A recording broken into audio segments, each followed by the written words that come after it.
Hello friends, I am Ms. Shinde Bharti Machin working as an assistant professor in the Department of Civil Engineering. Welcome back to the first lecture of subject Engineering Mechanics on unit number 1, that is System of Forces. Content of unit number 1 is the basic concepts, resolution of force, parallel and non-concurrent force system, moment of force, couple Varignon's theorem, resultant of concurrent and non-concurrent forces.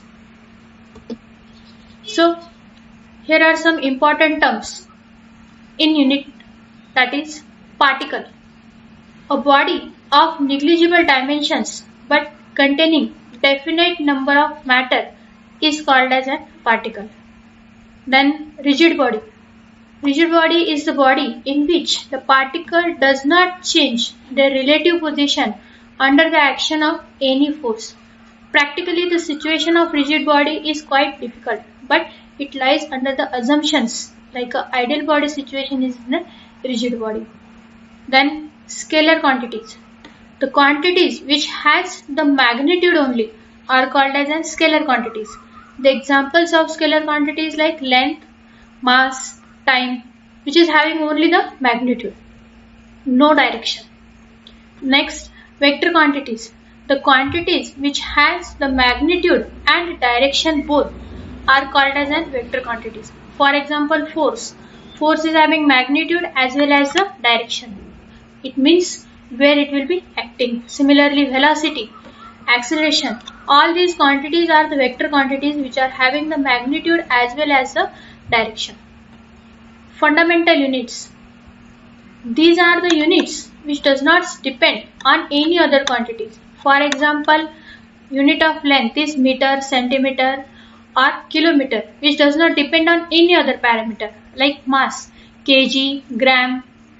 Similarly, time in seconds. These are the units which does not depend on any other quantities are called as fundamental units. Next, derived units. These are the unit which depends on other quantities. For example, the unit of velocity is meter per second. So it is a combination of two units, meter and second. Similarly, unit of acceleration is meter per second square. So two different units are get combined and further it will be derived as a meter per second square. So these type of units are called as derived units. Now, if you see, engineering mechanics is basically divided into two branches, that is statics and dynamics. Static is a branch of engineering mechanics which relates to study of the body which is at the rest condition. Then dynamics is the branch of the mechanics which relates to study of a body when it is in motion.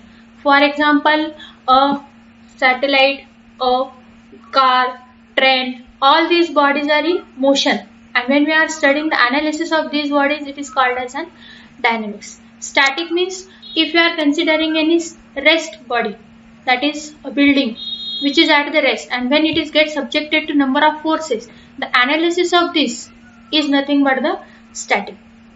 Now dynamic is further get divided into two branches, kinetics and kinematics. Kinetics is the study of body when it is in motion, considering the mass of the body. And kinematics is the study of body in motion without considering the mass of the body. So here in engineering mechanics, we are learning the analysis of body at both the conditions, that is at the rest condition as well as when it is in motion. In our curriculum, our first 4 units are related to the study of body in the rest condition, that is nothing but the statics, and the unit number 5 and unit number 2, these two deals with the study of body when it is in motion, that is nothing but a force. It is a physical action that changes the state of particle. It means if we are considering any body at the rest condition, when we are applying a force on that body and it will be get displaced from one point to another point, then it is nothing but what? Force. It means the state of the particle is changes from rest to the motion. Or sometimes if body is in motion and when we apply a brake on that, then the state of the body is changes from motion to rest. So the application of brake is nothing but a kind of exertion of force on that body. The unit of force is kg meter per second square or Newton. That is 1 kg meter per second square is equals to 1 Newton. Now whenever we are considering a force is having certain characteristics. A force is always defined with respect to 4 parameters. That is a magnitude of force, nature of force, point of application and direction of force. It means if I am saying that this is a rigid body gets subjected to force, this will not give any idea that how the force is acting, where the force is acting, how much will be the magnitude of that force, likewise. So whenever we want to define a force, it will be defined with respect to all these 4 characteristics. That is, on a rigid body, a force of P is applied at a point A, making an angle of theta with respect to the horizontal axis x. Now, whenever we are defining a force in this manner, then it will be gives us an idea that a magnitude of force is P, the point of application is point A, and it is acting at an angle of theta with respect to x-axis, and the nature of force is a pushing type of force.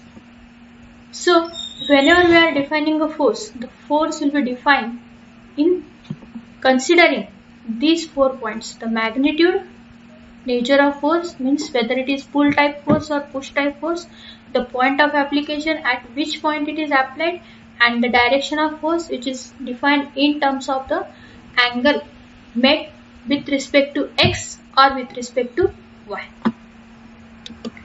Now, whenever we are saying a force applied, it is a single force, but sometimes a body gets subjected to n number of forces. So when there are more number of forces, that we call it as a system of forces. Now based on the application of all these forces, the force system can be divided into different types. That is, first, coplanar force system. When I say coplanar, considering one single plane, there are 3 planes with respect to axis x, y and z. So the plane xy, plane yz and plane xz. So any one plane, if all the forces are acting, then that type of system of force is called as a coplanar force system. Considering here all the 3 forces P1, P2, P3, all 3 forces are acting in one single plane called as a coplanar force system. Similarly, non-coplanar force system means if this is x, y and z, now all the 3 forces P1, P2 and P3, all the 3 forces are acting on different planes. So this type of force system we called it as a non-coplanar force system. Then next classification of the force system is based on the concurrent force system. Concurrent force system is defined as when all the forces acting on body get passing through a single common point. That type of force system is called as a concurrent force system. Now so concurrent force system is further subdivided into 2 parts: concurrent coplanar force system and concurrent non-coplanar system. So considering the first system, here 3 forces are applied, P1, P2 and P3, and all these 3 forces are passing through this common point. Again, all these 3 forces are lying in the single plane. So this type of force system is called as a concurrent coplanar force system. In the another figure, here P1, P2, P3, P4, all these forces are passing through the single common point. It means it is a concurrent force system. But all the forces are not lying in the one plane.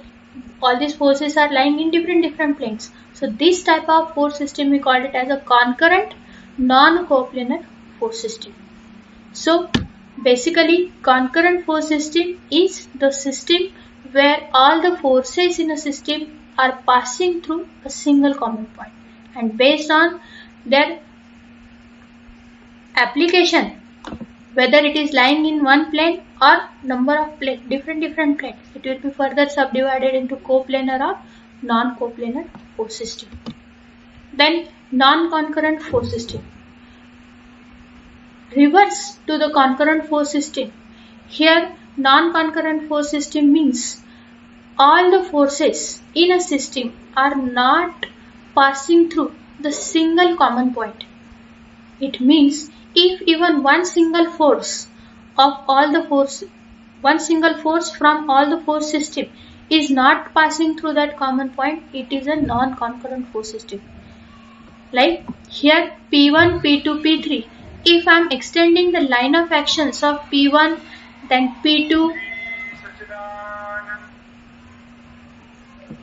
and P3, then all these forces are not intersecting at a single common point.